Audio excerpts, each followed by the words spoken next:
आपको जिस excise policy के चलते इस्तीफा देना पड़ा, कई कार्यकर्ता कहते हैं जी मनीष जी को बलि का बकरा बनाया गया। बलि का बकरा तो है ही, क्योंकि एक ऐसी पॉलिसी बनाई जिसमें बस बना दिया, बकरा बोलिए जो भी बोलिए, बलि का। अच्छा, कई बीजेपी के नेता आरोप लगाते हैं कि केजरीवाल जी साइन नहीं करते थे, सिसोदिया जी साइन करते थे, कई मंत्रालय थे इसलिए अंदर जाना पड़ा उन्हें। क्या कहना चाहेंगे सिसोदिया जी? सच्चाई है, लोगों के बीच है। अभी भी देखने को मिलता है जितने भी बड़े नेता हैं बातें बड़ी बड़ी करते हैं, लेकिन किसी ने अपने बच्चे को सरकारी स्कूल नहीं भेजा है। आज हमारे साथ ऐसी शख्सियत हैं जिन्होंने दिल्ली के सरकारी स्कूलों की तस्वीर ही बदल दी। पूरी दुनिया में उनके शिक्षा मॉडल की चर्चा होती रही। इसका ही असर था कि डोनाल्ड ट्रंप की पत्नी मेलानिया ट्रंप भी दिल्ली के सरकारी स्कूल पहुंची थी। आज हमारे साथ मौजूद हैं मनीष सिसोदिया जी। मनीष सिसोदिया जी की कहानी उन्हीं की जुबानी सुनने के लिए नजरिया पॉडकास्ट के साथ जुड़े रहिएगा, क्योंकि आज मनीष जी कई राज से पर्दे उठाने वाले हैं। स्वागत है आपका मनीष जी। Thank you. तो जितनी ईमानदारी से आपने दिल्ली के सरकारी स्कूलों के लिए काम किया, आज उम्मीद करते हैं कि आप उतनी ही ईमानदारी और बेबाकी से हमारे सवालों के जवाब देंगे। बात ईमानदारी से करेंगे। जब आप राजनीति में आए होंगे मीडिया से, तो आपने कभी सोचा था कि इतनी ईमानदारी के बावजूद आपको कभी जेल जाना पड़ेगा? हमने कभी ये भी नहीं सोचा था कि हम राजनीति में आके इन पदों पे भी बैठ जाएंगे। तो ये तो समय का it's a matter of time कि जब मैं पत्रकारिता में था, जी न्यूज़ में काम करता था, उस वक्त देश की कुछ दिक्कतें दिखती थी, समाज की कुछ दिक्कतें दिखती थी, जो आप पत्रकार होने के नाते और गहराई से समझते हैं, देखते हैं बहुत क्लोजली चीज़ों को। तो उनमें से कुछ चीज़ों ने ज़्यादा पीड़ा दी, फिर झोला उठा के निकल पड़े कि यार कुछ चीज़ें ठीक करने चलते हैं, कुछ काम आते हैं। तब ये नहीं सोचा था कि राजनीतिक पार्टी बनाएंगे और इतने बड़े बड़े पदों पे बैठेंगे, इतना नाम हो जाएगा। ऐसे सोचे थे। दिल्ली की एक झुग्गी में काम करने गए थे हम, बड़ा गुमनाम सा झुग्गी में गुमनाम सा काम करने गए थे। वहाँ से भगवान ने इतना ऊपर उठा दिया, तो अब मान के चलिए जब वो पद भगवान ने दे दिए जो हमने नहीं सोचे थे, वो नाम भगवान ने दे दिया, वो इज्जत भगवान ने दे दी, तो जेल भी भगवान के किसी नियम में ही होगी। तकरीबन 530 दिन, 17 महीने। आपको कभी जेल में जब बेल रद्द होती थी बार बार, तो कभी महसूस हुआ टूटा हुआ, या कभी दिल उदास हुआ आपका? शायद से अकेले में कहते हैं कि परिवार से इतना समय दूर रहना, कई त्यौहार निकल गए होंगे, कभी आपको रोना टाइप फील महसूस होता था? नहीं, उदासी तो बहुत बार होती थी, ऐसा नहीं है यार, हम भी इंसान हैं। और मतलब मैं बोलूँ कि नहीं बिल्कुल, मैं तो एकदम सीना चौड़ा करके जेल में रहता था।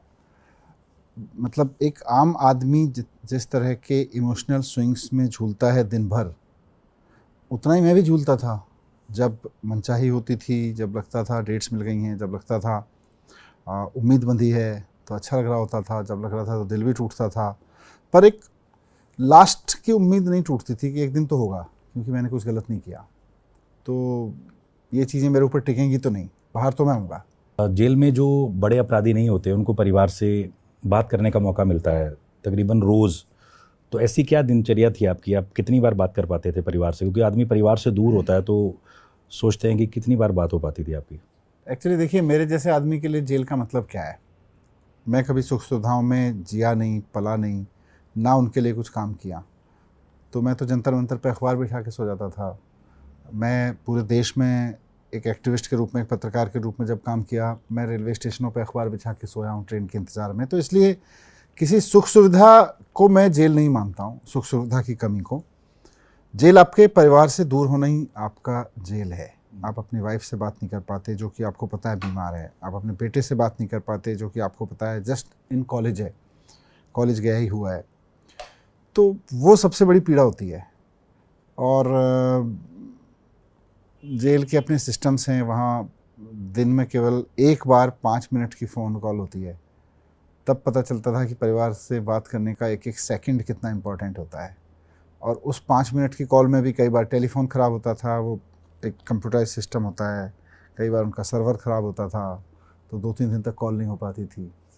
तो वो सब कष्ट थे, लेकिन मुझे लगता है कि शायद ये सब कष्ट वाले समय ही आपको किसी और बड़ी लड़ाई के लिए भी तैयार करते हैं। तो एक कॉल खुद ही कटती है या वो कहते हैं कि काट दीजिए 5 मिनट हो गए? नहीं, वो ऑटोमेटेड होती है। ऑटोमेटेड होती है। इसीलिए मैंने कहा कंप्यूटराइज्ड है जी। आप बस डायल करेंगे उस कंप्यूटर से और वो 5 मिनट बाद ऑटोमेटिक कट जाएगी। सर्वर काम नहीं कर रहा तो लगेगी नहीं, आपको कोई नॉर्मल फ़ोन से फ़ोन करने की इजाज़त नहीं। और ये भी लगता होगा कि हमें कुछ सुन रहा है और रिकॉर्ड हो रहा है। हाँ, रिकॉर्ड तो होती है उस अब वो मतलब बताते भी हैं आपको कि इट्स रिकॉर्डिंग, कि आप जो भी बात कर रहे हो घर पे रिकॉर्डिंग हो रही है। हमारी नज़र में जब भी कोई जेल जाता है तो उसका परिवार भी भुगतता है, क्योंकि समाज और टारगेट करता है परिवार को। तो परिवार को भी इस तरह से टारगेट किया गया, आपका कभी मतलब ऐसा महसूस हुआ हो? नहीं, देखो, जैसा मैंने कहा ना कि सुख सुविधाओं की कमी मुझे कभी ऐसा नहीं लगता कि कोई कष्ट है। कभी सुविधाएं होती हैं, कभी नहीं होती हैं। मान सम्मान भी कभी होता है, कभी नहीं होता है। लेकिन असली जो प्रॉब्लम थी वो परिवार के पॉइंट ऑफ व्यू से थी, क्योंकि इस पूरे घटनाक्रम में सबसे ज़्यादा सफ़र किया मेरी वाइफ ने, मेरे बेटे ने। बेटा जो कि स्कूल पास करके ही निकला है, और आप जानते हैं कि हम सब लोगों के परिवारों में जब बच्चे स्कूल में होते हैं तो उतने डिमांडिंग नहीं होते हैं, कॉलेज में जाते हैं तो कॉलेज एज में एक नई दुनिया में जाते हैं उनको। तो मेरा बेटा जब कॉलेज गया तो मैं जेल में था, तो वो मेरे लिए बड़ा कष्टकारी था, उसके लिए भी कष्टकारी था। और आई कैन अंडरस्टैंड कि उसने किस तरह की मैच्योरिटी, किस तरह की हिम्मत दिखाई। एक तरफ अपनी बीमार मम्मी को भी देखना है, एक तरफ अपने इमोशंस को भी देखना है, एक तरफ अपनी पढ़ाई को भी देखना है। तो it's hard for me to talk to him on this, क्योंकि जिस तरह की चीज़ें उसने झेली होंगी, ये आज भी मैं जब उससे बात करने बैठता हूँ तो मुझे अंदर से लगता है कि can I face that, can I hear that, और मुझे मुश्किल लगता है। परिवार से तो चलिए आपकी कभी कभार आप कह रहे हैं बात हो जाती थी, दुनिया की खबर या पार्टी की खबर कैसे अंदर तक पहुंचती थी? कोई मतलब कोई टेलीविज़न या कुछ अखबार, क्या करते थे आप? बड़ा मुश्किल होता था शुरू के कई महीनों तक। तो वहाँ टीवी में न्यूज़ नहीं थी।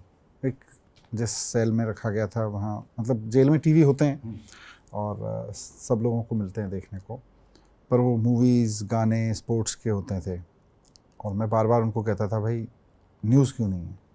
तो मुझे बताया जाता था कि भाई न्यूज़ पहले हुआ करती थी और दिल्ली दंगों के समय पर न्यूज़ रोक दी गई थी और उसके बाद से न्यूज़ नहीं है। तो मैंने बार बार लिखा, तो उसके बाद फिर न्यूज़ शुरू हुई वहाँ पे। तो एक न्यूज़ का चैनल शुरू हुआ, तो उससे आप इन्फॉर्म रहते हैं कि देश दुनिया में चल क्या रहा है। क्योंकि हम लोग मीडिया में थे तो एक्टिव लोग हैं, पॉलिटिक्स में रहें तो इन्फॉर्मेशन चाहिए होती है। और आज की तारीख में जब आपके पास मोबाइल की ज़िंदगी हो कि जब हर पल इन्फॉर्मेशन मिल रही है, वहाँ पे आपको इन्फॉर्मेशन ही नहीं मिल रही है, तो प्रॉब्लम थी। बट फिर बाद में टीवी में न्यूज़ आने लगी तो ज़्यादा इन्फॉर्मेशन रहने लगी। आप अपना पूरा दिन वक्त कैसे निकालते थे? वहाँ तो बहुत जल्दी दिन शुरू हो जाता है। हाँ, और उनका एक तय मेन्यू होता है। तय मेन्यू होता है सब। और तकरीबन 20 साल से मुझे पत्रकारिता में 25 से 30 बार तिहाड़ में स्टोरी करने के लिए मौका मिला, और जो अंदर का खाना है कैदी ही बनाते हैं। तो हमने कई बार उनसे कहा कि इतना टेस्टी कैसे? तो कहते हैं सर इसमें ना कुछ भी 420 नहीं है, वही करके हम यहाँ पे आए हैं। तो आपको क्या लगता है, कैसा एक्सपीरियंस था आपका? मतलब कभी कुछ मन करता था खाने का, लेकिन मेन्यू सेट था, उसी हिसाब से ही चलता नहीं, था? मेन्यू सेट होता है वहाँ, कैदी लोग ही खाना बनाते हैं। और मतलब फ्रेंकली कोई टेस्टी तो होता नहीं है वो, पता नहीं आपका जो भी अनुभव हो सकता है मीडिया को ज़्यादा अच्छा खिला देते हैं। एज एन इनमेट तो मैं जानता हूँ कि मतलब मैं ये नहीं कहूँगा बहुत बुरा खाना होता था, पर अच्छा सिर्फ नहीं पेट होता। भरने के लिए खाया जाता था। हाँ, पेट भरने लायक, पेट भरने के लिए खा लो आप। बाकी मतलब जब मैं गया जेल में तो मुझे लगा कि यार ये एक ऐसी परिस्थिति है जिसको मुझे फेस तो करना ही है। अब मेरे पास दो ऑप्शन हैं, या तो मैं दुखी होके और परेशान होके सबके प्रति गुस्से से भर के, जिन लोगों ने किया है, जिन लोगों ने झूठ बोला है, उनके प्रति हमेशा गुस्से से भरा रहूं। दूसरा ये कि जो मेरे जीवन में मुझे थोड़ी बहुत पढ़ने की प्रवृत्ति मिली है, थोड़ा बहुत खुद को पढ़ने की, जिसे हम अध्यात्म कहते हैं, वो प्रवृत्ति मिली है, तो मैं इस टाइम को उसमें यूज़ करूं। तो आई चोज सेकंड, कि मैं पढ़ूंगा, खुद को भी पढ़ूंगा और जो बुक्स मेरे पास में हैं मैं उनको पढ़ने की कोशिश करूंगा। तो कोर्ट की परमिशन से मैं बुक्स अपने पास रखता था, 8-10 बुक्स रखता था। किसी एक कैदी को वहाँ नॉर्मली लाइब्रेरी से लेके एक किताब या 2 किताब रखने की परमिशन होती है, तो मैं with permission from the court में राइटिंग में बुक्स के नाम देता था कि मुझे ये किताबें घर से मंगाने की इजाज़त दे दी जाए। तो मैं उनको पढ़ता था, तो 300-400 किताबें पढ़ डाली, खुद को पढ़ने की कोशिश की। तो ये एक प्रोडक्टिव उपयोग मैंने उस समय का किया। आप खुद एक सरकारी स्कूल में पढ़े, उसके बाद दिल्ली के सरकारी स्कूलों की तस्वीरें भी बदली हैं आपने, लेकिन अभी भी देखने को मिलता है जितने भी बड़े नेता हैं बातें बड़ी बड़ी करते हैं, लेकिन किसी ने अपने बच्चे को सरकारी स्कूल नहीं भेजा है। क्या लगता है अभी कितना काम करना बाकी है? देखिए, मुझे लगता है किसका बच्चा सरकारी स्कूल में पढ़ता है और किसका नहीं, ये भी एक पैरामीटर हो सकता है आपका। लेकिन उससे पहला पैरामीटर मेरा यह है कि सरकारी स्कूल में जो बच्चे पढ़ते हैं उनका भविष्य क्या है। ये रोमांटिसिज्म है कि इस देश के नेताओं के, आईएएस के, बड़े बड़े लोगों के बच्चे सब सरकारी स्कूल में पढ़ने लगे। मैं तो कहता हूँ कि आप सरकारी स्कूलों को ऐसा कर दीजिए कि सरकारी स्कूलों में पढ़ने वाले बच्चे आईएएस बनने लगें, नेता बनने लगें, बड़े बड़े बिजनेसमैन बनने लगें। फिर कोई पढ़ाए ना पढ़ाए, जो बच्चा सरकारी स्कूल में आ रहा है उसका भविष्य चिंता करिए। ये रोमांटिसिज्म है कि उनके बच्चे पढ़ने लगेंगे तो ठीक हो जाएगा, वो भी ठीक है, पर पहले आपको रिजल्ट तो सुधारने पड़ेंगे, पहले आपको क्वालिटी तो सुधारनी पड़ेगी। और मैंने वही किया। मुझे बार बार पूछा जाता था कि जी आपके कितने आईएएस के बच्चे वहाँ पे पढ़ रहे हैं, आपके कितने बड़े बड़े लोगों के बच्चे पढ़ रहे हैं। मैंने कहा आप चिंता करिए कि कितने बड़े लोगों के पढ़ रहे हैं, मैं चिंता ये करता हूँ कि मेरे पास जितने बच्चे पढ़ रहे हैं उनमें से बड़े कितने बनते हैं, कि उनमें से कितने आईएएस बनेंगे। मैंने कहा आप लेंस लेके ढूंढते रहिए कि किस आईएएस का बच्चा पढ़ रहा है, मैं आपको वो नहीं दिखा पाऊंगा, मैं ये ज़रूर दिखा दूंगा कि मेरे यहाँ से पढ़ने वाला कोई बच्चा आईएएस कैसे बन गया। और वो हमने दिखाया। आईआईटी गए, नीट क्रॉस किया बच्चों ने। मैं आपको छोटा सा वो बताता हूँ। मैं एक बार द्वारका में पेरेंट टीचर मीटिंग्स के दौरान मैं स्कूलों में खूब घूमता था बतौर मिनिस्टर। तो वहाँ घूम रहा था तो एक व्यक्ति मेरे पास में आया, बहुत उदासी से, मतलब खुश होके, इमोशनल होके गले मिला। बोला सर आपकी वजह से मेरे बच्चों का भविष्य बन गया। मैंने यहाँ किस लिए आया हो? बोला मेरा दूसरा बच्चा पढ़ रहा है यहाँ पे सरकारी स्कूल में, और पहला बच्चा मेरा आईआईटी में चला गया, इंजीनियर बन रहा है। मैंने कहा बहुत बढ़िया। तो उसने उसका फ़ोटो लिया हुआ था। उसको पता नहीं था कि उसका बेटा कौन सी इंजीनियरिंग कर रहा है। बोला जी आईआईटी में पढ़ रहा है। मैं कहाँ पे? मुंबई में। तो मैंने उसका उसमें वो देखा, उसका डिटेल बच्चे का, वो एरोस्पेस इंजीनियरिंग में था। तो मैंने उससे पूछा आप क्या करते हो? तो उसने कहा जी मैं फ्लैट्स के नीचे, द्वारका में जो फ्लैट्स हैं किसी सोसाइटी में, फ्लैट्स के नीचे, सीढ़ियों के नीचे वो थड़ी लगा के प्रेस करता है वो बंदा। तो किसी सोसाइटी में सीढ़ियों के नीचे के स्पेस में प्रेस करने वाले बच्चे का बेटा, जो बिहार से कहीं से आके रह रहा था वहाँ पे, खुद वो 5वीं पास था बंदा, उसका बच्चा एक सरकारी स्कूल में पढ़ के आईआईटी में चला गया, मुंबई में एरोस्पेस इंजीनियरिंग में पढ़ रहा है। मैं उसको अचीवमेंट मानता हूँ। और मुझे लगता है वो सुनिश्चित कर लें कितने आईएएस के, कितने बड़े लोगों के बच्चे सरकारी स्कूल में पढ़े, वो सेकेंडरी क्वेश्चन है, बाद में सॉल्व करेंगे। आप मीडिया में थे 1 दशक से ज़्यादा वक्त तक, और कई पुराने मीडिया कर्मी कहते हैं जी मनीष जी आदमी बहुत बढ़िया थे, राजनीति में ऐसे चले गए। आप एंकर थे, प्रोड्यूसर थे, तो आपको कभी कभी लगता है, उनको लगता है कि मनीष जी को ना फंसा दिया गया राजनीति में? नहीं, राजनीति गंदी चीज़ है क्योंकि गलत लोग राजनीति में जाते हैं और हम बाहर से कोसते रहते हैं। तो हमने कहा भाई राजनीति में अच्छे लोगों को जाना चाहिए, और हमने कुछ अच्छे लोग इकट्ठे किए, हम भी घुस गए राजनीति में। हमसे पहले राजनीति में अच्छे लोग नहीं हुए ऐसा नहीं है, पर एक टीम के रूप में होना आसान नहीं है। इक्का दुक्का या इंडिविजुअल्स हर पार्टी में अच्छे रहे हैं और हर दौर में रहे हैं, लेकिन एक पूरी की पूरी टीम एक मिशन को लेके अच्छे अच्छे लोगों को इकट्ठा करे और एक बेंचमार्क बना दे कि इससे नीचे कोई जाएगा तो बाहर निकाल देंगे पार्टी से, वो हमने सुनिश्चित किया। अब ज़रूरत तो है, अगर आप देश के लिए कोई सपना देखते हैं, अगर आप कोई बदलाव चाहते हैं देश में, तो अल्टीमेटली उसका एंड पॉइंट जहाँ से आप चीज़ों को ठीक कर सकते हैं राजनीति है। मैं आपको एक छोटा सा एग्जांपल और देता हूँ, हो सकता है आपके जवाब के हिसाब से वो लंबी बातचीत हो, मैं छोटा सा कोशिश करूँगा। मैं जब पत्रकार था तो मुझे एजुकेशन का पहले से शौक़ है कि एजुकेशन बढ़नी चाहिए देश में। तो मैंने अपनी तनख्वाह से 5 लड़कियों को पढ़ाना शुरू किया था, उनको स्कूल की फ़ीस देनी शुरू की थी दिल्ली में, इधर मयूर विहार साइड में।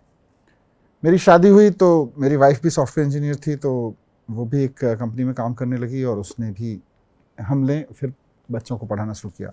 हमारी देखा देखी कुछ और दोस्तों ने सपोर्ट करना शुरू किया, तो हम 20-25 बच्चियों की फ़ीस देते थे। ये हमारा उस वक्त का बेस्ट था, जो हम एक पत्रकार होने के नाते, एक नौकरी पेशा आदमी होने के नाते हम बेस्ट कर सकते थे कि कुछ बच्चियों की फ़ीस स्पॉन्सर कर देते हैं। हम कुछ दोस्तों ने वो किया, 4-5 साल तक किया। इत्तेफाक से मैं नौकरी छोड़ के फिर सोशल सेक्टर में आ गया, सोशल सेक्टर से राजनीति में आ गए। जब मैं सरकार में बैठ के शिक्षा मंत्री बन के काम किया तो मैं दिल्ली के 44 लाख बच्चों के लिए काम कर रहा था।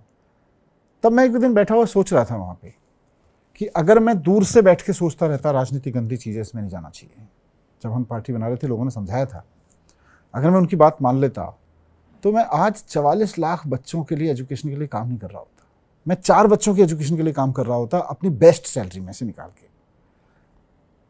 तो राजनीति इंपॉर्टेंट चीज़ है, इसमें पैशन के लोग, इसमें सपना रखने वाले लोग जो अपना एमएलए और मिनिस्टर बनने का कोट सिलाए ना घूमते हों, कुछ ड्रीम्स लेके दिमाग में दिल में घूमते हों, ऐसे लोगों की ज़रूरत है और उन्हीं से देश आगे बढ़ेगा। मैं उसकी कीमत चुकाने को तैयार हूँ।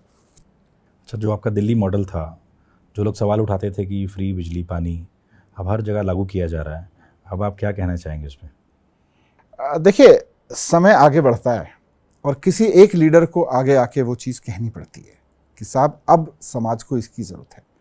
दुनिया में किसी समय बिजली नहीं थी, फिर बिजली आई, फिर उसको कमोडिटी के रूप में देखा गया।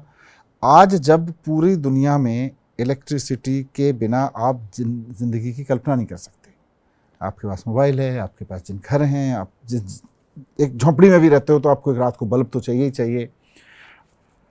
तो इलेक्ट्रिसिटी आज एक बहुत बड़ी नेसेसिटी बन गई है। इसको दुनिया के कई देशों ने फंडामेंटल राइट के जैसे ट्रीट करना शुरू कर दिया है, फ्री इलेक्ट्रिसिटी को।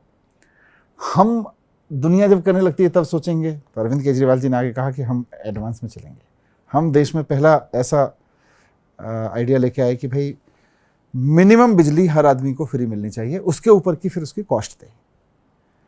वो हमने किया, पानी के लिए किया, सेम एजुकेशन और हेल्थ के लिए भी हम बार बार यही कह रहे हैं। सरकार का काम क्या है? लोग टैक्स किस लिए देते हैं? सरकार को टैक्स इसलिए थोड़ी ना देते हैं कि भाई जाके दुकान चलाओ। सरकार को टैक्स इसलिए देते हैं कि भाई ये हमारा टैक्स का पैसा है, इससे हमारे बच्चों को पढ़ाना, इससे हमें मिनिमम ज़रूरत की चीज़ें देना, सुरक्षा देना। उसी की चीज़ें सरकार कहने लगे भाई हम तनख्वाह के लिए आपसे टैक्स लेंगे और बाकी जो भी सर्विस हम देंगे उसको आपको अलग से कॉस्ट लेंगे। That's a bad model. तो मुझे अच्छा लगता है कि जब बाकी राज्य की बाकी पार्टियां भी उसको समझ रही हैं। अभी दिल्ली में चुनाव हुए, सरकार नहीं बन पाई, आगे दिल्ली में क्या प्लान रहेगा? कॉरपोरेशन के भी चुनाव होंगे, कार्यकर्ता अभी भी आप लोगों के काफ़ी एक्टिव नज़र आते हैं, तो आगे क्या प्लान है आम आदमी पार्टी का? देखिए, दिल्ली ने आम आदमी पार्टी को खड़ा किया है और ठीक है, आज दिल्ली की सरकार में आम आदमी पार्टी नहीं है, लेकिन मैं जानता हूँ दिल्ली के दिल में तो आम आदमी पार्टी है।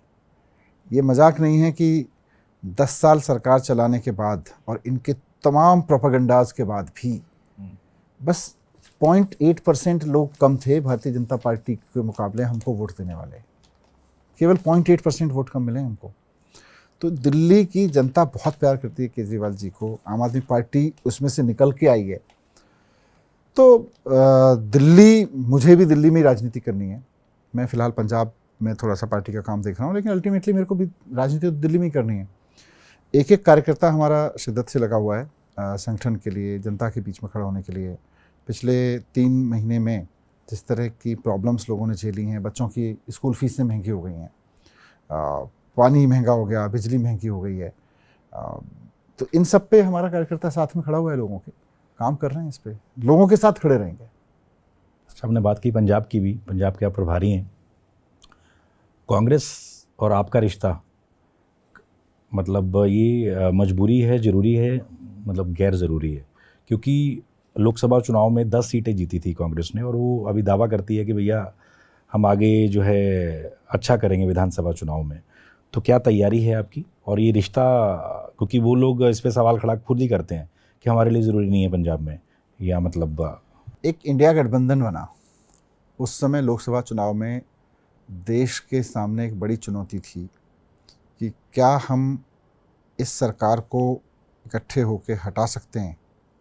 उस विचार को लेके एक इंडिया गठबंधन बना और सबके बीच ये सहमति थी कि अलग अलग राज्यों में अलग अलग चुनाव में अपनी अपनी परिस्थितियों के हिसाब से हम साथ या अलग लड़ेंगे। तो पंजाब में हम और कांग्रेस साथ नहीं हैं, हम नहीं लड़ रहे हैं साथ में। हमारी सरकार है पंजाब में, उन्होंने 10 सीटें जीती हैं, दोनों फैक्ट्स हैं। अब देखते हैं आने वाले समय में, हम पूरी तैयारी कर रहे हैं कि पंजाब में वापस सरकार आए आम आदमी पार्टी की। अच्छा, कई बीजेपी के नेता आरोप लगाते हैं केजरीवाल जी साइन नहीं करते थे, सिसोदिया जी साइन करते थे, कई मंत्रालय थे इसलिए अंदर जाना पड़ा उन्हें। क्या कहना चाहेंगे सिसोदिया जी? बीजेपी वाले तो कुछ भी बकवास करते रहते हैं, उनकी बातों पे क्या जवाब देना है। सच्चाई सच्चाई है, लोगों के बीच है। आपको जिस एक्साइज पॉलिसी के चलते इस्तीफा देना पड़ा, कई कार्यकर्ता कहते हैं जी मनीष जी को बलि का बकरा बनाया गया। खुद आप अकेले में बैठते हैं, क्या सोचते हैं, क्या लगता है आपको? नहीं, बलि का बकरा तो है ही, क्योंकि पूरा का पूरा शराब माफिया और उनका गठजोड़ जिस तरह से काम करता था राजनेताओं के साथ में, उसको हमने नेक्सस को ख़त्म कर दिया। एक ऐसी पॉलिसी बनाई जिसमें सरकार के पास पैसा आना था, जनता को बोझ नहीं पड़ना था। तो शराब माफिया दुखी हुआ, उनका नेताओं से, जिन नेताओं से गठजोड़ था वो दुखी हुए, और अल्टीमेटली अरविंद केजरीवाल जी हम जिस तरह की राजनीति करके और जिन लोगों को टारगेट करके राजनीति कर रहे हैं, उनके पास पावर थी, तो उन्होंने बस बना दिया, बकरा बोलिए जो भी बोलिए, बलि का। लेकिन अच्छी बात यह है ना कि हिंदुस्तान की ताकत यह है कि ये देश किसी एक आदमी की विशफुल थिंकिंग से नहीं चलता है, उसकी एरोगेंस से नहीं चलता है। ये देश संविधान से चलता है। बाबा साहब ने संविधान बनाते हुए लिख दिया था कि ठीक है, सत्ता में बैठे हुए लोगों के पास पावर होगी, लेकिन आम आदमी के पास भी पावर होगी। उसकी पावर उसको संविधान से मिलेगी, उसकी पावर उसको सुप्रीम कोर्ट से मिलेगी, लेकिन पावर तो होगी, पावरफुल वो भी होगा। तो मैं जब बाहर आया, मतलब मोदी जी के पास पावर थी, अमित शाह जी के पास पावर थी, बीजेपी के पास पावर थी, उन्होंने अपनी पावर का दुरुपयोग करके मुझे जेल में डाल दिया। मेरे पास पावर थी, मैंने अपनी पावर का इस्तेमाल करके सुप्रीम कोर्ट गया, सुप्रीम कोर्ट की वजह से मैं बाहर आ गया। अच्छा, अरविंद केजरीवाल जी के आप सच्चे दोस्त हैं, ईमानदार सिपाही हैं पार्टी के? दोनों हैं। हम लोग दोस्त भी बहुत अच्छे हैं, और एक लीडर के रूप में मैं उनसे सीखता भी बहुत हूँ। और मैं मानता हूँ कि अरविंद केजरीवाल जी जैसा ट्रू हार्ट, विजनरी और डेयरिंग लीडर बहुत मुश्किल से पैदा होता है। I follow him like. आप लोग पहले फिल्में भी देखने जाते थे कुछ आप? हाँ, वो तो देखिए, दोस्त हैं हम लोगों की, फैमिली बहुत अच्छी दोस्त हैं, मेरी वाइफ, उनकी वाइफ, पर हम लोगों के परिवार में आपस में सब बच्चे बहुत अच्छे दोस्त हैं, तो एक दोस्तों की तरह भी रहते हैं, और एक लीडर के रूप में तो हम लोग देखते ही हैं उनको। अच्छा, दिल्ली में कई साल सरकार आप लोगों ने चलाई, आपको क्या लगता है कि सरकार जाने का मतलब क्या वजह रही? जैसे नेताओं को जो जेल भेजा गया, क्या वो डेंट लगा, या क्या सोचते हैं मनीष सिसोदिया? देखिए, इसमें कोई एक चीज़ हम कहेंगे तो बहुत अनफेयर हो जाएगा। बहुत सारे एल्गोरिदम हैं। इन्होंने 2022 से ही दिल्ली में चुनाव लड़ना शुरू कर दिया था, हमारे खिलाफ झूठे सच्चे आरोप लगाना, काम नहीं करने देना। इन्होंने लेफ्टिनेंट गवर्नर को कह दिया था दिल्ली की जनता जाए भाड़ में, दिल्ली की जनता को अगर पानी नहीं मिलेगा तो दिल्ली की जनता इनसे नाराज़ होगी। आप सोचो, वहाँ तक सोचते हैं ये लोग। इनको जनता की चिंता नहीं होती, इनको लगता है कि अगर किसी तरह से दिल्ली जल बोर्ड के सारे काम दिल्ली में रुकवा दिए जाएँ तो जनता दुखी होगी और केजरीवाल जी से नाराज़ होगी। उतना तक सोचते हैं, भले ही लोग प्यासे मर जाएं, भले ही लोगों के घरों में सीवर ओवरफ्लो करता रहे। इन्होंने जल बोर्ड के पेमेंट रोक के रखे, ऐसे ऐसे अफसरों को लगा दिया जो जल बोर्ड के पेमेंट नहीं होने देते थे। तो मैं आपको एग्जांपल दे रहा हूँ। इन्होंने बिजली सब्सिडी हटाने के लिए बहुत कोशिश की, इन्होंने झुग्गियाँ तोड़वाने के लिए बहुत कोशिश की। हम खड़े हो जाते थे तो लड़ लड़ के इनसे काम कराए। हम काम करा लेते थे तो इनको लगता था तो काम करा लेते हैं यार, लड़ लड़ के इनको जेल भेज दो। इन्होंने जेल भेज दिया, जेल से भी काम नहीं रुके। तो कहीं ना कहीं परेशानी तो लोगों को हुई इन सब क्रम में। ऊपर से जब हम बाहर आए, आते ही मैंने और अरविंद केजरीवाल जी ने जिस तरह से जनता के बीच में जाना शुरू किया और जनता ने जो प्यार मोहब्बत दिखाई, इनको ये समझ में आ गया कि बस इनको परेशान करने से कोई इनका जनता से रिश्ता नहीं टूटने वाला है, अब आपको कुछ और करना पड़ेगा। तो इन्होंने साम दाम दंड भेद करके चुनाव लड़ा। जो भी आपने देखा, साड़ियाँ बांटी जा रही थी, और चुनाव आयोग हाथ पे हाथ रख के बैठा हुआ है, पुलिस हाथ पे हाथ रख के बैठी हुई है। बाद में कह रहे हैं जब कोई कंप्लेंट भी करो, अच्छा जी हम उस जगह जहाँ की शिकायत मिली थी साड़ियाँ बांटी जा रही हैं, वहाँ कोई एविडेंस नहीं मिला। अरे कोई नेता आया कहीं झुग्गियों में साड़ी बांट के चला गया किसी कोने पे खड़े होके, और आप कह रहे हो कि वहाँ पे एविडेंस नहीं मिला, और वीडियो बना रहे हैं वो नेता जिन लोगों ने साड़ियाँ बांटी, जिन लोगों ने पैसे बांटे, खुल के कह रहे हैं हम पैसे बांट रहे हैं, बिगाड़ लो, क्या बिगाड़ोगे। पुलिस का जिस तरह से दुरुपयोग किया गया इस पूरे चुनाव में, तो पुलिस के दम पे, पैसे के दम पे चुनाव जीते हैं ये लोग। मनीष जी, आपके कई वीडियोस वायरल होते थे, आप दिल्ली के सरकारी स्कूल्स में जाते थे, जो टीचर्स लापरवाही करते थे या मौके पे नहीं होते थे उनको डांट भी पड़ती थी आपसे, तो अभी आप मिस करते हैं? नहीं, टीचर्स को ठीक है, कुछ लोगों के खिलाफ एक्शन लिया मैंने, लेकिन टीचर्स से मुझे बहुत प्यार सम्मान मिला दिल्ली के। और आज अगर आप दिल्ली के शिक्षा मॉडल की बात करते हैं, दिल्ली की एजुकेशन क्रांति की बात करते हैं, तो उसका कहीं ना कहीं श्रेय दिल्ली के टीचर्स को ज़्यादा जाता है। एक से एक बहुत शानदार टीचर्स मिले मुझको दिल्ली में, और उनकी बदौलत हम ये इतने बड़े बड़े परिवर्तन कर पाए। कोई नेता थोड़ी परिवर्तन करता है, स्कूल में पढ़ाने का काम तो टीचर्स ही करता है ना। मैं मतलब स्कूल में जाता था एक मिनिस्टर के रूप में, मुझे हमेशा बच्चों के बीच में जाना, बच्चों से समझना, टीचर से इंटरेक्ट करना अच्छा लगता है, क्योंकि एजुकेशन को लेके मेरा एक विज़न है। एक पत्रकार के रूप में मैंने जितना देश को जाना समझा, एक व्यक्ति के रूप में, पढ़े लिखे व्यक्ति के रूप में जितना देश को जाना समझा, मुझे लगता है कि इस देश में एजुकेशन की बात होनी ज़रूरी है। अभी हम जहाँ खड़े हैं, हम हर मुद्दे पे बात करते हैं, एजुकेशन पे बात नहीं करते। और जब एजुकेशन पे बात करते हैं तो बहुत ज़्यादा करेंगे, कमरे ठीक बन गए, मिड डे मील हैं, टीचर टाइम पे आ रहा है कि नहीं आ रहा। भाई ये बहुत छोटी चीज़ें हैं, दुनिया इनसे कहाँ की आगे निकल चुकी है, पहले ये ठीक कर लो, ये ज़रूरी है। पर एजुकेशन, द एजुकेशन पे बात करो। आज दुनिया में कोई भी देश जहाँ खड़ा है, उसमें उसके नेताओं का योगदान होगा, उसमें इंडस्ट्री का योगदान होगा, ये मैं सहमत हूँ। पर उसमें सबसे बड़ा योगदान इस बात का है कि वहाँ एजुकेशन सिस्टम कैसा है। अगर आप उस पर ध्यान नहीं दोगे कि आज अमेरिका क्यों है, जापान जैसा देश सब कुछ टूटने के बाद खड़ा क्यों हो गया, जर्मनी जैसा देश, इस देश मतलब इतने लंबे समय तक दुनिया की इंडस्ट्री की ताकत कैसे रहा, या इवन फ्रांस, इवन से चाइना, इवन सिंगापुर जैसा देश जो पिछले से कितने 50 साल में कहाँ से कहाँ पहुँच गया, ये सारे मॉडल्स को आप देखेंगे तो कहीं ना कहीं इसमें एजुकेशन का योगदान है, और हम वो मिस कर रहे हैं अपने देश में। वो बहुत ज़रूरी है। आगे आपको क्या लगता है, जो पंजाब में अभी सरकार है, कई बच्चे जाते हैं विदेश पढ़ने, स्पेशली कनाडा, ऑस्ट्रेलिया, बहुत पैसा भी उनका लगता है क्योंकि लोगों को लगता है यहाँ रोज़गार नहीं है। तो शिक्षा में आपको लग रहा है कि अच्छी शिक्षा देकर, टेक्निकल शिक्षा देकर ही अपने ही बच्चों को यहाँ रोका जा सकता है, ब्रेन ड्रेन जिसे हम कहते हैं? हाँ, बिल्कुल बिल्कुल रोकना चाहिए, और उसके लिए मतलब रोका जा सकता है। और आप देखिएगा, अभी मेरे लिए ऑफ हैंड कुछ डेटा देना मुश्किल है, बट मैं एक डेटा कलेक्ट कर रहा हूँ। पंजाब के सरकारी स्कूलों में पढ़ के विदेश जाने का सपना देखने वाले, कनाडा या ऑस्ट्रेलिया जाके पढ़ाई करने वाले सपनों वाले, वहाँ जाके पढ़ाई करने का सपना देखने वाले बच्चों की संख्या कम हुई है। कितनी कम हुई है उसको साइंटिफिकली कैसे देखा जाए, इस पे हम काम कर रहे हैं कि हम काफ़ी बच्चों से बात कर रहे हैं। पर क्यों? क्योंकि जब आपको अपने ही देश में अच्छी एजुकेशन के अवसर मिलेंगे तो आप विदेश नहीं जाना चाहेंगे। आप विदेश जाते ही इसलिए क्योंकि आपको अपने देश में अवसर नहीं मिल रहे, तो आपको पहले यहाँ अवसर पैदा करने पड़ेंगे। एजुकेशन के पूरे इसको समझना पड़ेगा हमें कि हमें सही क्या करना है। स्कूल बिल्डिंग बनानी है, टीचर्स को टाइम पे आना है, अच्छे टीचर ट्रेनिंग देनी है, तो है ही है। सबसे पहले इंपॉर्टेंट है कि हमें स्कूल को देखना पड़ेगा कि स्कूल क्या देता है देश को। स्कूल सिस्टम देश को खड़े होने का आधार देता है, और यूनिवर्सिटी सिस्टम देश को खड़े होने की ऊंचाई देती है। कोई भी देश अपने समाज में कितनी मजबूती से खड़ा हुआ है, ये उसका स्कूल सिस्टम तय करता है। कोई भी देश तरक्की की कितनी ऊंचाइयां छुएगा, ये उसकी यूनिवर्सिटी तय करती हैं। ऐसा मेरी एनालॉजी है, ये मेरी अपनी एक डेफिनेशन है।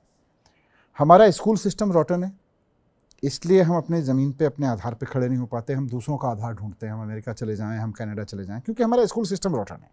यहाँ शानदार एजुकेशन सिस्टम बनाना पड़ेगा कि हर बच्चा अपने अंदर कॉन्फिडेंस के साथ खड़ा हो, और यूनिवर्सिटी सिस्टम में हमें नया सोचने की ताकत पैदा करनी पड़ेगी। हम रूटीन पढ़ रहे हैं, हम 1980 के पैटर्न पे अपने बच्चों को पढ़ा रहे हैं। मैं समझता हूँ इसको बदल के हमें एकदम beyond box, out of the box thinking करनी पड़ेगी। पंजाब में मान साहब की सरकार, हरजोत बैंस जी काफ़ी कुछ नए प्रयोग कर रहे हैं एजुकेशन में, जिसमें स्कूल सिस्टम को ठीक किया है, हम हायर एजुकेशन सिस्टम को ठीक कर रहे हैं, और एक ओवरऑल कोशिश कर रहे हैं कि देश के एजुकेशन सिस्टम में जो बदलाव लाने की ज़रूरत है वो दिल्ली में हम काफ़ी हद तक लाए, और पंजाब में उसको कैसे एस्टेब्लिश किया जाए। आने वाले कुछ महीनों में बिहार में चुनाव है, तो आम आदमी पार्टी चुनाव लड़ेगी बिहार में, क्या लगता है? हाँ, बिहार में पार्टी लीडरशिप के बीच चर्चा हुई है, और बिहार में चुनाव लड़ रहे हैं हम लोग। कुछ दर्शकों के सवाल कई दिनों से आ रहे थे, तो रैपिड फायर करते हैं मनीष जी से, क्योंकि ये मीडिया कर्मी भी रह चुके हैं। तो एक शब्द में बताइए, आपके लिए ज़्यादा पूजनीय कौन है, अरविंद केजरीवाल या अन्ना हज़ारे? पूजनीय तो अन्ना हज़ारे जी हैं। अरविंद केजरीवाल मेरे अच्छे दोस्त हैं और बहुत शानदार लीडर हैं, पर अगर आप पूजनीय शब्द यूज़ करेंगे तो मैं समझता हूँ अन्ना जी। इंडिया गठबंधन या विपक्ष के कौन से नेता हैं जो पीएम बनने लायक दिखते हैं आपको? पता नहीं, पीएम बनने लायक कौन दिखेगा, मैं देखता नहीं। अच्छा, मुझे तो अरविंद केजरीवाल दिखते हैं पीएम बनने लायक। आपका फेवरेट पीएम 47 से अभी तक का? अलग अलग लोगों ने अलग अलग तरीके से काम किया है, फेवरेट कहेंगे तो बहुत अलग है। मतलब मैं नेहरू जी को देखता हूँ तो मुझे लगता है कि यार उनको जिस तरह का देश मिला था, आपस में लड़ता झगड़ता, 12% हमारी आबादी लिटरेट थी, अखबार पढ़ने लायक भी नहीं थी, सिग्नेचर करने लायक नहीं थी, उसको खड़ा करने से लेके आईआईटी और आईएम जैसी चीज़ें खड़ा करना। और उस वक्त हमारी इंडस्ट्री भी बहुत डरी हुई थी, देश डरा हुआ था कि कहीं हम किसी कंपनी के गुलाम ना फिर बन जाएं। हम 100 साल कंपनी के गुलाम रहे हैं, तो कंपनियों से डरा हुआ था लोग तो सरकारी कंपनियां खड़ी करके देना कि चिंता मत करो, सरकारी कंपनियां हैं।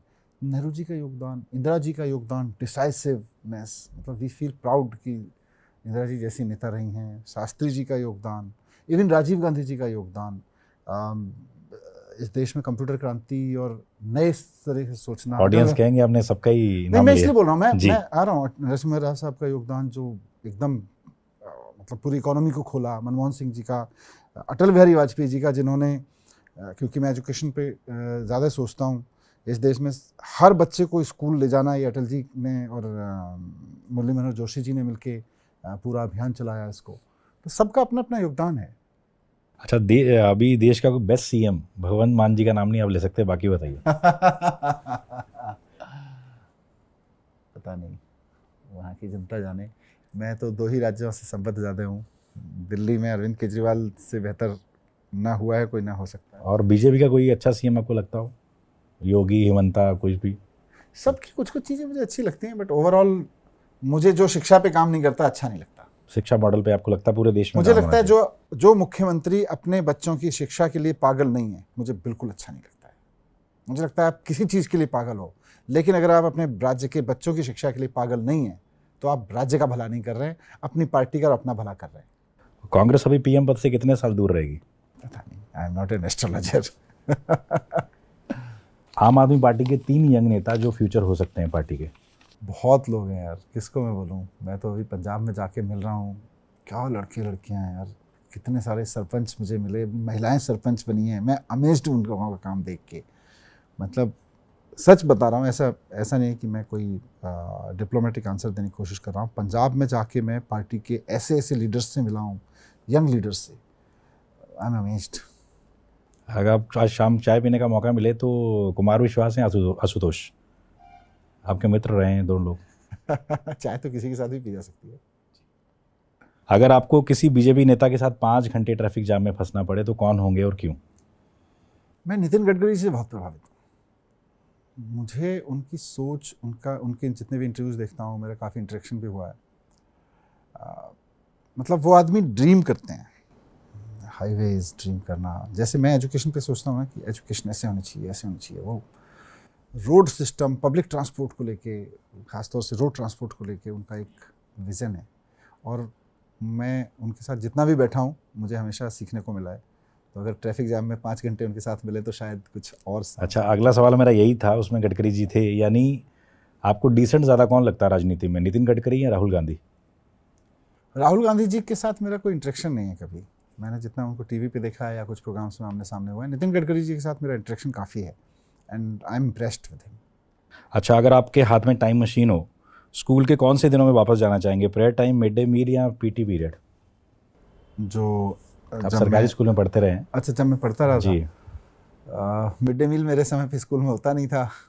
पीटी पीरियड बहुत अच्छा लगता था और प्रेयर टाइम तो बेस्ट होता था। आप जाके एकदम यूनिफॉर्म वगैरह पहन के, ब्लू, स्काई ब्लू टाइप की हमारी शर्ट होती थी, वहाँ बैठते थे जाके। तो उसी टाइम मशीन में आप दोबारा शिक्षा मंत्री दिल्ली के 5-7 साल पहले, तो अब आप क्या लगता है कि मेरा ये काम यार छूट गया था, मुझे जाना पड़ गया, क्या करना चाहेंगे? अगर काम तो बहुत सारे छूट गए। मैं एक चीज़, बाकी सब चीज़ें ठीक हैं। अच्छे मार्क्स आने चाहिए, अच्छे बच्चे बनने चाहिए, अच्छे इंसान बनने चाहिए, अच्छा कैरियर बनना चाहिए। बट मुझे लगता है देश को एजुकेशन सिस्टम में एक अलग तरीके के पागलपन की ज़रूरत है। वो ये कि हर बच्चा एक अच्छी नौकरी देने वाला बनने की कैपेसिटी बन के निकले। अभी हर बच्चा एक अच्छी नौकरी करने वाला बन के निकलता है, जहाँ से अच्छी एजुकेशन दे पा रहे हैं। इसको बदल के हम अच्छी नौकरी देने वाला बने, वो अगर बन पाए, उस पर हमने काम शुरू किया था।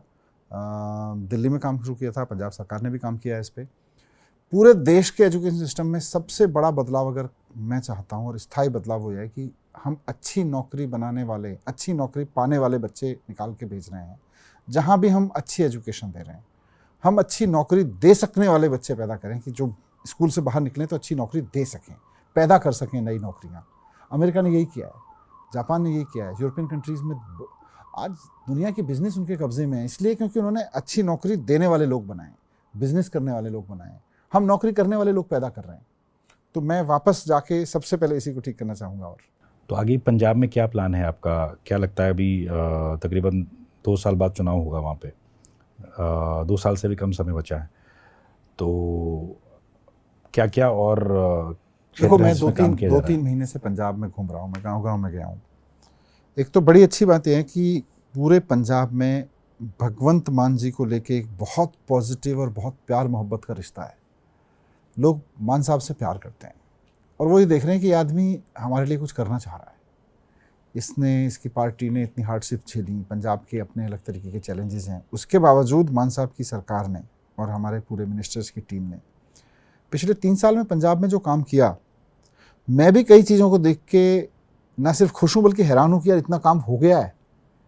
मतलब मैं 2022 में जब सरकार बनी थी, आपको बताऊँ, मैं पंजाब के स्कूल्स में जाता था और देखता था यार, मतलब हर ज़िले में, हर विधानसभा में, छोटे छोटे गाँव में, कस्बों में बच्चे फ़र्श पे बैठ के पढ़ रहे हैं और फ़र्श भी टूटे फूटे हैं, जाले कमरे टूटे हुए हैं। कैसे पढ़ाएंगे हम बच्चों को? पंजाब बड़ा है। पर 3 साल में आज पूरे पंजाब में एक भी क्लासरूम ऐसा नहीं है जहाँ बच्चे फ़र्श पे बैठ के पढ़ने को मजबूर हों, जहाँ पीने का पानी ना हो, जहाँ टॉयलेट्स ना हो, जहाँ बोर्ड ना लग गए हों। मतलब आई वॉन्ट से कि बस सारी फैसिलिटीज़ 5 स्टार हो गई हैं, अभी बहुत कुछ करना बाकी है। पर 3 साल के अंदर अंदर हमने एक भी स्कूल ऐसा नहीं छोड़ा है जहाँ ये फैसिलिटीज़ ना हो। तो ये अपने आप में एक अचीवमेंट है। आज पंजाब के 200 के करीब बच्चे जेई का एग्ज़ाम पास कर गए सरकारी स्कूलों से। पहले कभी सोचता ही नहीं था कि कोई जेई का एग्ज़ाम भी दे सकता है सरकारी स्कूल में पढ़ने वाला बच्चा। तो एक तरफ ये है, मोहल्ला क्लिनिक बने हैं। मुझे लगता है करीब 50-55 हज़ार के करीब सरकारी नौकरियां मान साहब की सरकार ने दी हैं। और हर तरफ ये चर्चा है कि यार पहली सरकार आई है जहां भर्तियां ईमानदारी से हो रही हैं। मतलब गांव के लड़के लड़कियां जो भर्ती की तैयारी करते थे, पेपर लीक हो जाते थे, मान साहब के समय पे बहुत ईमानदारी से भर्तियां हुई हैं। तो ये सब चीज़ें पंजाब में सिंक हो रही हैं। लोगों को लग रहा है कि यार मान साहब की, केजरीवाल जी की जो एक गारंटी थी, जो विज़न था, वो एक्चुअली इम्प्लीमेंट हो रहा है। कितने लाखों लोगों को बिजली मिल रही है, फ्री में इलाज मिल रहा है, और किसानों के लिए नए नए इनोवेशन तरीके से चीज़ें खोजी जा रही। तो कहीं ना कहीं एक सिंक हो रहा है लोगों में कि ये सरकार हमें दोबारा चाहिए। अभी 5 साल के लिए नहीं, ज़्यादा लंबे समय के लिए चाहिए। तो हम उसी चीज़ के साथ आगे बढ़ने में लगे। एक और बड़ा सवाल है, खुद मनीष सिसोदिया क्या हैं? दुनिया क्या जाने उनके बारे में जो अभी नहीं जान पाई? देखिए, वैसे तो मैं भी इंसान ही हूँ और मैं अच्छा इंसान बनूँ, आज से बेहतर कल बनूँ, कल से बेहतर परसों बनूँ, ये मेरी अपनी कोशिश में है। लेकिन मुझे लगता है मैंने अपने आप को एजुकेशन के लिए कमिट किया है कि मेरा जीवन एजुकेशन में कुछ बदलाव ला सके देश में, उसके लिए समर्पित है और उसी के लिए मैं काम करना चाहता हूँ। तो दुनिया अगर मुझे पहचाने तो, या कई बार मैं अपने कार्यकर्ताओं से भी पूछता हूँ इस तरह का सवाल जो आप मुझसे पूछ रहे हैं। मैंने कहा, मैं उनके साथ ये एक्सरसाइज कराता हूँ, उनको बोलता हूँ अपना फ़ोन खोलिए और अपना सेल्फी मोड में आ जाइए और अपना चेहरा देखिए, और अभी भगत सिंह आपके सामने आ जाएं तो आप अपने इस चेहरे की पहचान भगत सिंह से क्या करवाना चाहेंगे कि मैं ये हूँ। उसमें मेरे पद, मेरी सोच, मेरा विचार कुछ मायने नहीं रखता।